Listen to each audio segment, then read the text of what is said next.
بسم الله الرحمن الرحيم الحمد لله والصلاة والسلام على سيدنا رسول الله تعالى وبعد. عن عائشة رضي الله عنها قالت: ما كنت أقضي ما يكون علي من رمضان إلا في شعبان حتى توفي رسول الله صلى الله عليه وسلم. This is hadith number 37, recorded by Imam al-Tirmidhi in his Sunan and considered and classified as Sahih. The wife of the Messenger sallallahu alaihi wasallam, Aisha radiallahu anha, she says,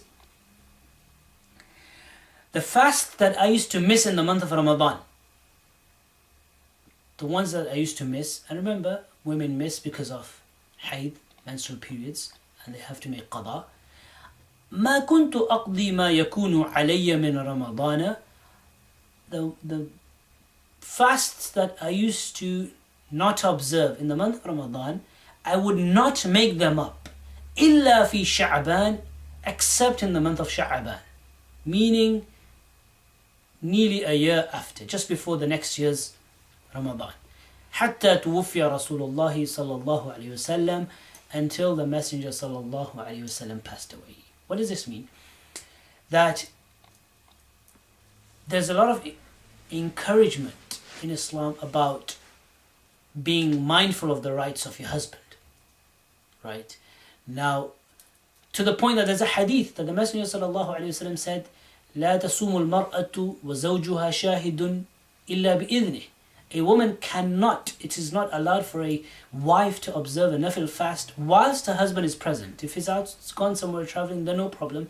But if the husband is present, then without his permission, it's not allowed, because he may need to fulfill his needs whenever he wants.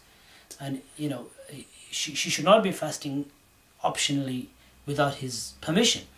So she says that after the Messenger sallallahu alaihi wasallam passed away, then I would fast in any time, any month. I don't have a husband to ask, and it doesn't matter anyway. And she would excessively fast after the Messenger sallallahu alaihi wasallam passed away. But whilst he was alive, I would not fast in any of the months, because anytime he may need my company, he may need to fulfill his needs out of respect for him, except for the last month, Sha'ban. And Sha'ban is actually a month that has a lot of blessings. The Messenger sallallahu alaihi wasallam himself would fast in abundance. There's a hadith where the Messenger sallallahu alaihi wasallam, it's mentioned regarding him that كان يصومه إلا قليلا بل كان يصومه كله. Aisha radiallahu anha herself says that he used to fast most of Sha'ban, rather he would fast all of it, more or less. And in another hadith she said that I've not seen the Messenger sallallahu alaihi wasallam observing more fasts besides Ramadan in any month ما رأيته أكثر صياما منه than the month of Sha'ban. And the month of Sha'ban is full of blessings. We should try to fast in that month as well. But some of the ulama, actually, the commentators, they've mentioned a very hidden point here. And it says one of the wisdoms, reasons of the Messenger sallallahu alaihi wasallam fasting in Sha'ban, even though that it's full of blessings, but one of the reasons why he would fast excessively was to support his wives, that they would complete their fasts. So the wives are fasting as well, so the husband fasts as well. So to support them. Not that, the husband's eating, okay, you've carried on fasting, I'm eating. So this is actually encouraged, that if your wife is making up for her fasts that she missed in Ramadan, then the day she fasts, don't expect her to cook.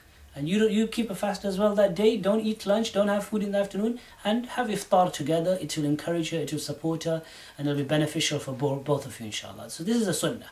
In Sha'ban, and this also tells us that you don't need to make up straight away. It's not a sin. Yes, it's wrong to delay it after the next Ramadan comes. If somebody missed a sister missed five fasts of the month of Ramadan, she can delay and make them up in Sha'ban, 10 months, 11 months afterwards. But it's sinful and it becomes wrong to delay it, after when the next year's Ramadan has arrived and you still haven't made them. Then it's wrong. But you still have to make them up afterwards as quick as possible. But it doesn't mean that you have to straight away after Eid, next day or in the first week or second week, you have to know. You don't have to make them up. yes, you should write them down. You should make a note. You should tell someone that, look, I have these fasts left. Because in case you pass away and you haven't made them up, then you need to, or your inheritors, your family members will have to pay a fidya or just pay a compensation on behalf of you because you are not able to fast. Insha'Allah ta'ala, we end with this. أقول قولي هذا وأستغفر الله والحمد لله رب العالمين.